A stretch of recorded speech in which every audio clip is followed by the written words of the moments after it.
In a stunning and unforeseen diplomatic maneuver that has sent shockwave through the international community, Russian President Vladimir Putin has reportedly agreed in principle to the establishment of a formal multilateral security guarantee for Ukraine. This development, emerging from a new round of intense and secretive negotiations brokered by the United States, represents a dramatic departure from Moscow's long-standing and vehemently held opposition to any form of binding security commitment for Kyiv that involves Western powers. The announcement, which was carefully coordinated and released through statements from both the Kremlin and the White House, has fundamentally altered the landscapes of the ongoing conflict, shifting the focus from the battlefield to the high-stakes arena of international diplomacy.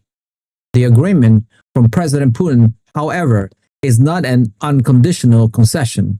It is intricately and inextricably linked to the broader peace framework that was discussed in Alaska, a framework that Kyiv has already forcefully rejected. This move by the Kremlin is being interpreted by analysts not as a sudden change of heart, but as a calculated and sophisticated strategic play designed to isolate Ukraine, fracture the Western alliance, and pressure President Volodymyr Zelensky into accepting terms he has previously deemed a national betrayal. The world is now confronted with a perplexing new reality.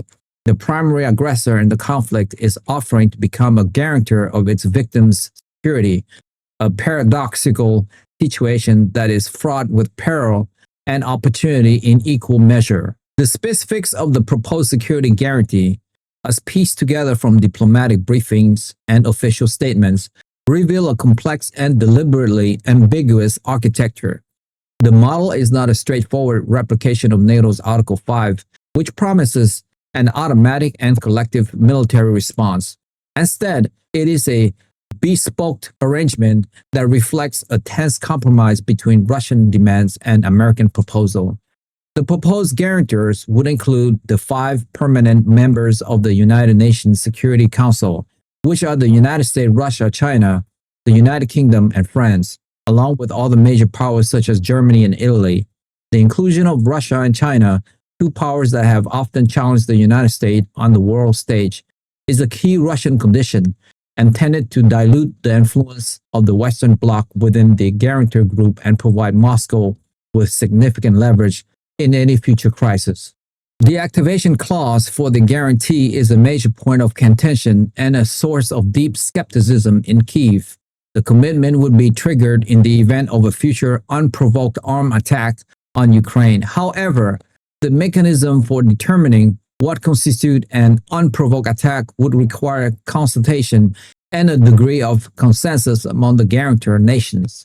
This process would inherently give Russia, as a guarantor, the power to delay, obstruct, and potentially veto any collective action by claiming that Ukraine had provoked the hostilities or failed to comply with other elements of the peace treaty, such as its neutrality clauses. The nature of the response promised under this guarantee is also significantly weaker than what Ukraine has sought. Instead of mandating direct military intervention to defend Ukraine, the guarantors would commit to immediate consultations to determine the appropriate response. The text of the proposal reportedly obligates the signatories to provide all necessary military, economic, and diplomatic assistance to help Ukraine defend itself. While this language sounds robust, it falls short of an automatic commitment of troops and leaves the scale and type of assistance to the discretion of each individual guarantor nation at the time of the crisis. Critics immediately point out that this structure would create a scenario where a future act of Russian aggression would be met not with a swift and unified military response, but with a protracted debate within the guarantor group, a debate in which Russia itself would have a powerful voice. President Putin's agreement to this security framework is explicitly conditional on Kyiv's acceptance of the other core components of the Alaska terms.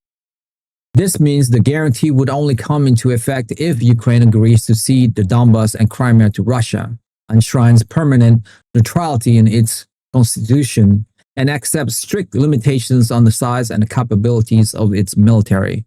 The Kremlin's strategy is now clear. It is using the lure of a security guarantee, a long-standing Ukrainian demand, as a powerful lever to force acceptance of the territorial and sovereignty concessions that form the true heart of its war aims.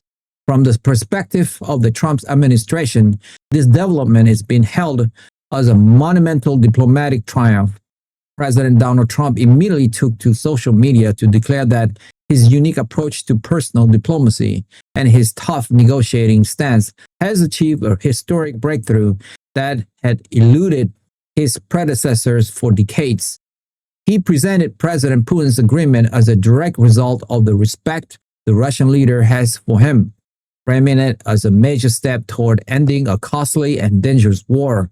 The White House is aggressively promoting the narrative that this is a once-in-a-generation opportunity to secure a lasting peace.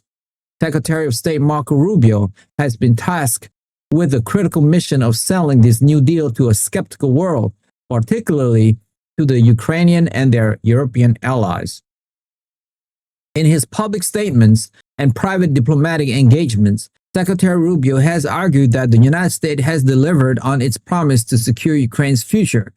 The American position is that by securing a formal security guarantee that includes the United States, they have addressed Kyiv's most fundamental long-term concern.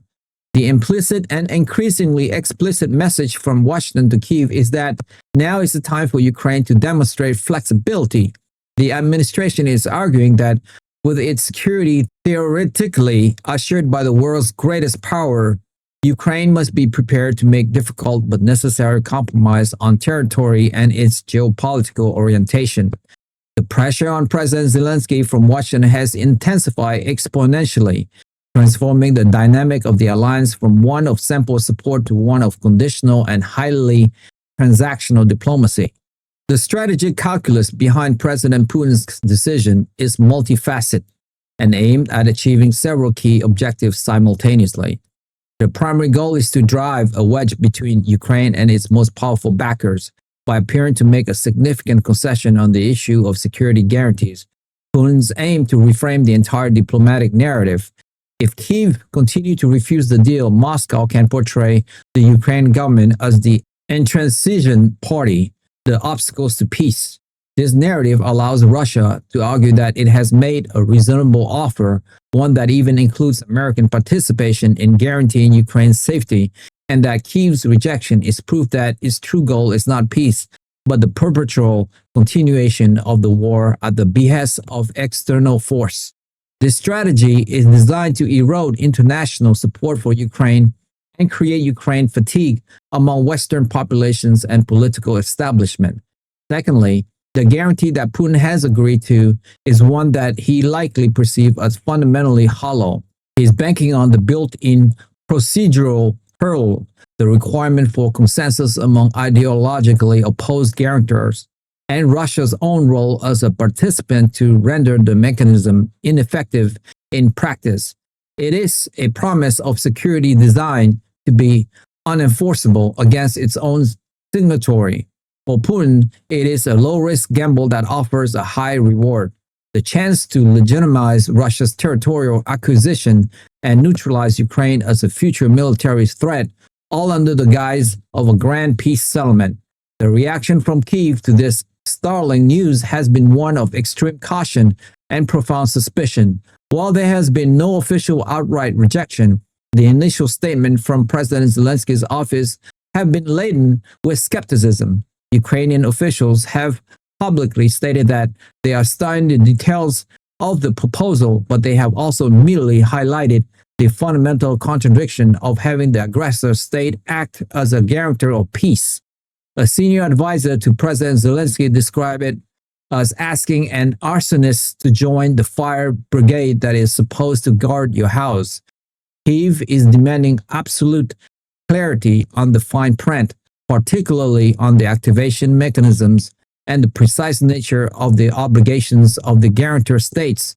They have publicly questioned whether a guarantee that does not include an automatic, legally binding military response can be considered a guarantee at all. Behind the scene, Ukrainian diplomats are working feverishly to convey their deep misgiving to their allies. They are pointing out that a similar security assurance, the Budapest Memorandum of 1994, which was signed by Russia, the US, and the UK, proved to be completely worthless when Russia invaded in 2014 and again in the full-scale invasion. The memory of that broken promise looms large in the Ukrainian psyche and informs their deep-seated distrust of any security arrangement that is not ironclad and backed by the full military might of a committed alliance like NATO. This new development also poses a significant challenge to European unity. While leaders in Paris and Berlin, such as President Macron and Chancellor Merkel, may be tempted to view Putin's offer as a genuine diplomatic opening that warrants serious consideration, other European capitals, particularly in the East, are likely to share Kyiv's profound skepticism. Nations like Poland and the Baltic states, which have first-hand experience with Russian aggression and duplicity, are expected to warn strongly against falling into what they see as a diplomatic trap. They will argue that any deal that rewards Russia with territory and relies on Moscow good faith to uphold security is doomed to fail and will only embolden further Russian expansionism in the future. British Prime Minister Keir Starmer's government will likely find itself in a difficult position, caught between its desire to support the American diplomatic initiative and its historically strong and principled backing for Ukraine's position. This divergence of views could create the very crack in the Western coalition that President Putin is hoping to exploit. The European leaders who are scheduled to accompany President Zelensky to Washington now face a much more complex and fraught mission. What was intended as a straightforward demonstration of solidarity with Ukraine has now become a critical summit to debate the very nature of peace and the trustworthiness of the Russian offer. The immediate consequence of Putin's gambit is that the diplomatic pressure on President Zelensky has reached an unprecedented level. He is being pushed into a corner, forced to choose between two seemingly impossible options. He can accept a deal that would secure a form of international security guarantee, but would require him to sign away a huge portion of his country and surrender a significant measure of its sovereignty, an act that his people would see as a capitulation. Or he can reject the deal, maintain his nation's principled stand on its territorial integrity, but risk being labeled as an obstacle to peace, potentially alienating his most important ally in the White House and jeopardizing the future flow of military and financial aid that is the lifeblood of his country's defense. The upcoming summit in Washington is now poised to be a moment of truth. It will no longer be a simple meeting to coordinate support for the war effort. Instead, it will be a high-pressure negotiation where President Trump and Secretary of State Rubio will almost certainly use all of their persuasive power to convince President Zelensky and the accompanying European leaders that this flawed and dangerous peace is the only peace on offer. The Ukrainian president will have to make the case not only for his country's survival, but for the very principle of international law, arguing that a peace built on the foundation of aggression is no peace at all, but merely a prelude to the next war. The fate of Ukraine and arguably the future of European security now hangs precariously in the balance, dependent on the outcome of this extraordinary diplomatic clash. Many of my listeners, like 70%, haven't subscribed to my YouTube channel, and so many of you don't even know that you haven't subscribed, and that is actually what makes the show going. It's almost like you're making a donation to the show. So that's why I ask again and again, because it enables us to grow and grow and grow. And we're going for the long haul here. And listen, if this is your first time listening to World Global Conflict, you don't have to subscribe. You guys, your first one's on me. But if you have watched this show before, it's like you are freeloader now. So all I would ask you is, if you have seen this show before and you like it, help me, help my team here. Hit that subscribe and like button now, and we will continue to build this show for you. That I swear. Thank you to all of you guys who have subscribed. It means a lot to me. Thank you so much. That's all for me for today. I will see you soon. Bye for now.